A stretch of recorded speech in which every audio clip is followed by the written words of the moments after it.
Yan, ito yung ilog sa likod ng palengke ng San Mateo. Ayan. Kaya pag nagbabaha, dahil mababaw na siya, maapaw. Ito yung palengke, oh. Maabot yan dito.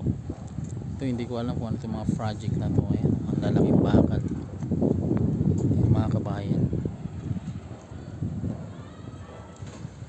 sa may Gitnang Bayan, San Mateo, sa likod ng palengke. Ito yung ilog na minsan umaapaw kapag malakas ang bagyo.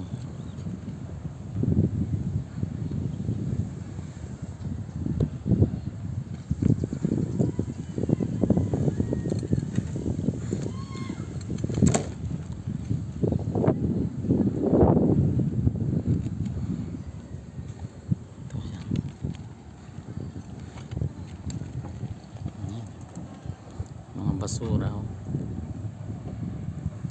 Saan pa pupunta niya? Puro basura. Ayan.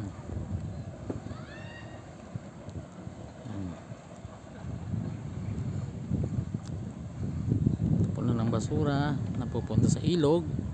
Ilog bumababaw hanggang sa lumalim. Ito, kabayan na yan. Lalaki ng bakal.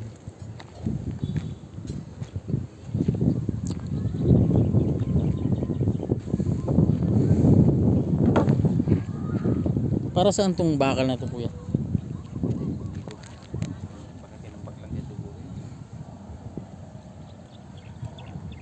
Diba yan para dyan sa ilog?